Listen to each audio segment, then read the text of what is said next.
125. Inferences and Commandments. Chalcedon Position Paper number 108, April 1989.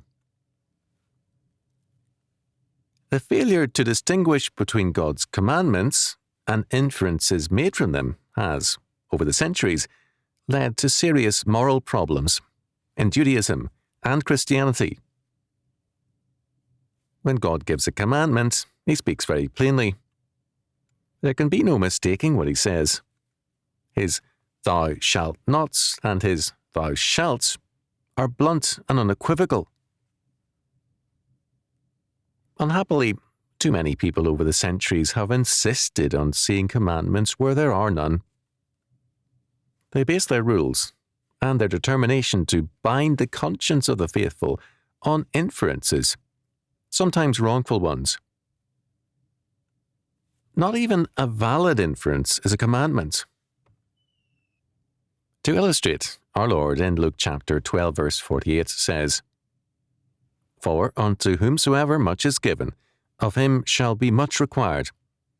And to whom men have committed much, of him will they ask the more."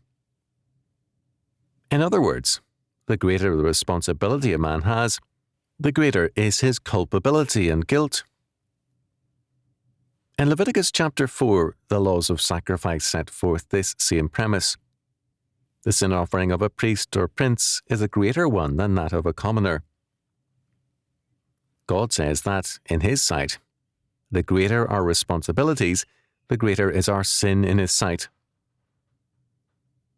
A logical inference is that the sins or crimes of important people deserve more punishment. Before God, guilt is greater, according to Leviticus chapter 4, but this greater punishment is not a law for man to enforce, although it is a sound inference. Notice, too, that in Luke chapter 12, verse 48, our Lord says that, in such cases, men will ask the more. While it can be done, it is not mandatory. How God enforces his law is not always what he requires of us. The problem becomes even more serious where unwarranted inferences are made. I recall, as a student at the university, listening to an off-campus Christian speaker who had laid down the, quote, law, end quote, in unequivocal terms. The text he used for his particular mandate was very familiar to me, but I had never seen such a meaning in it. My immediate reaction was one of anger. Then I thought that perhaps there was a meaning in the Greek text I was ignorant of. I later learned there was no such meaning, only his inference, and a wrong one. The trouble with inferences is that, when repeated over and over again, they become a part of the meaning of the law, and the people read them into the text. There are many who resent the strange and alien ways in which the U.S. Supreme Court routinely interprets the U.S. Constitution.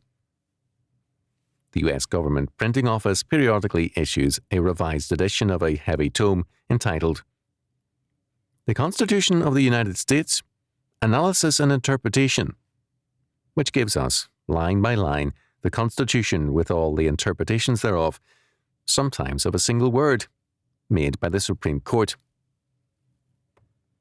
At times, by inferences, the original meaning is turned around. Chief Justice John Marshall was known for his ability to take a statement and make it mean what he chose. His cousin, Thomas Jefferson, said, "When conversing with Marshall, I never admit anything.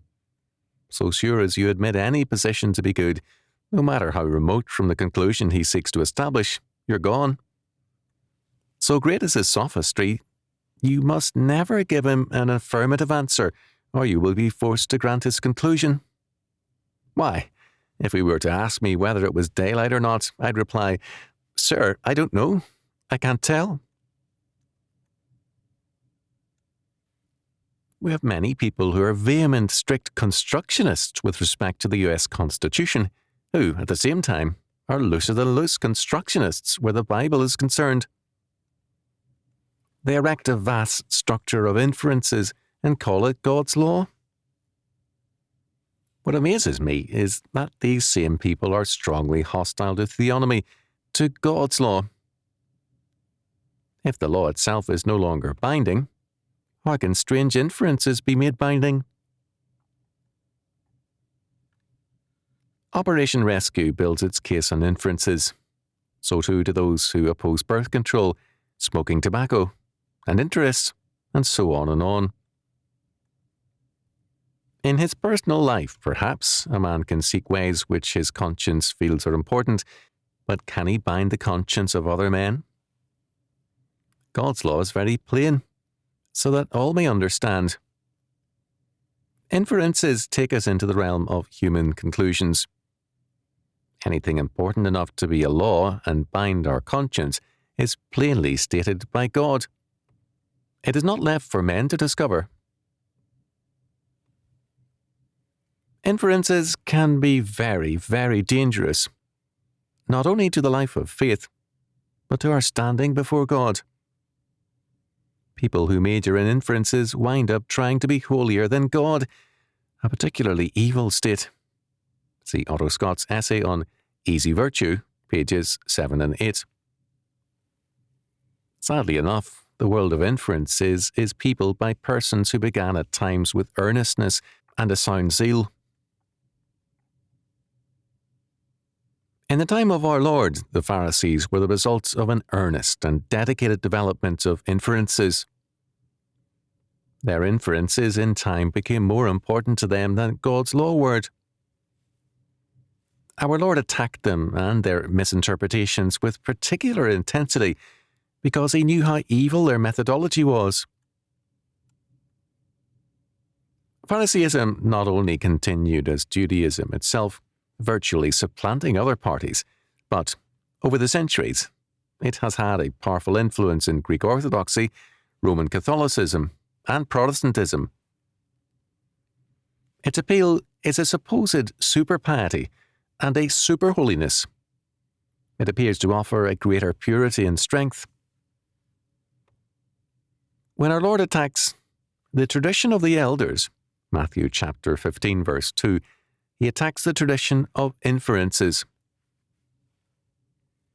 One example he gives of this brings together the law requiring that one honor his father and his mother, and the law, "Thou shalt have no other gods before me."